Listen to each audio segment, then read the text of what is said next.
Hi, so for my project, I'm going to be discussing the topic ethical leadership. So I think it's important that I define ethics so that we have some clarity moving forward. So ethics is defined as a standard of moral conduct that judges whether behavior is right or wrong. So for my project, I wanted to ask some non-CMS students how they view ethical leadership. And using their responses, I'm going to kind of compare how the general public sees ethical leadership versus a communication approach to leadership. So I asked these people a question, what makes an ethical leader, and left it kind of open-ended for them to interpret. So this is what they had to say. That is someone who portrays the qualities of respect and integrity. They're honest, they're very transparent, they garner a community regardless of race, ethnicity, and gender.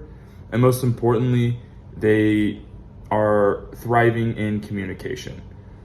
Someone who comes to mind when I think of an ethical leader in the business world is Microsoft founder Bill Gates. I believe what makes a good ethical leader is twofold. I think it's going to be honesty and consistency. So honesty with themselves, being able to reflect, as well as honesty with others, okay? Not stretching the truth, being honest with the people that they're above is very important, as well as consistency, okay? If you don't hold the same standards every single time, then it's not going to make for a good leader. In my opinion, what makes an ethical leader is someone that listens to other people's ideas before they just listen to their own. They want what's best for the greater good of everybody, not just what's best for themselves, so they take all opinions and ideas into account when they're making decisions. Okay, so now that you've heard their responses and their thoughts on ethical leadership, I'm going to kind of compare it and see how it differs from the way that communication scholars view ethical leadership.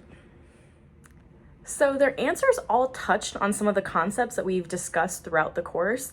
Each of the responses really addressed the components of ethical behavior. So these have to do with morality in terms of sensitivity, judgment, motivation, and character.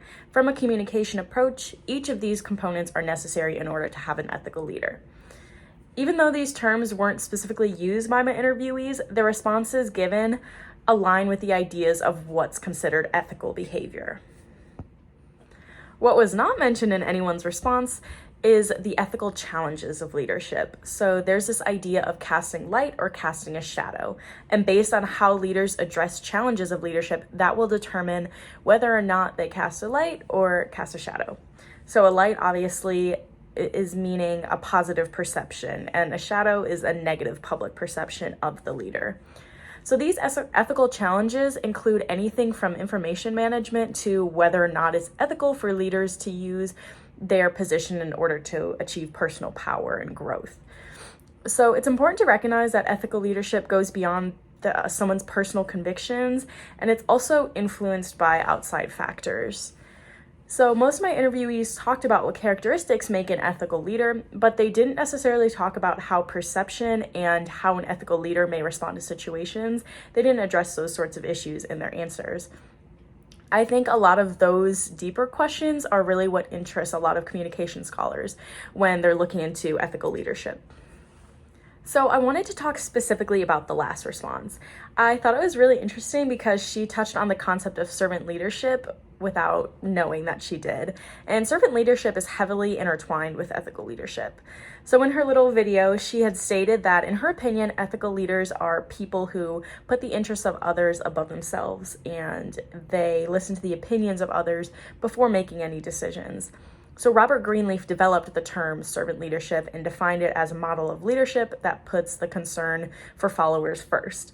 So those definitions that were both used were pretty synonymous with each other. So I think it was interesting that in her mind, servant leadership is basically the same as ethical leadership. Okay, so the last part that I want to address in my responses is the gender differences in the way that they answered the question. So this was something that I wasn't really expecting to see in my short little interviews, but I felt like it was definitely worth bringing up because it was definitely a prominent thing that I noticed in the responses.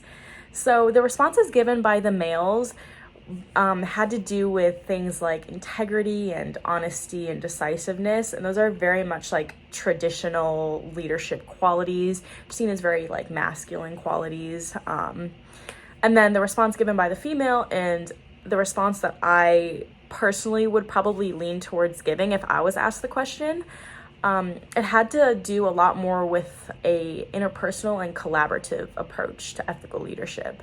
So as we learned in our leadership book by Johnson and Hackman, women often engage in leadership styles that are considered less masculine, and they take a more personal and individualized approach to leadership.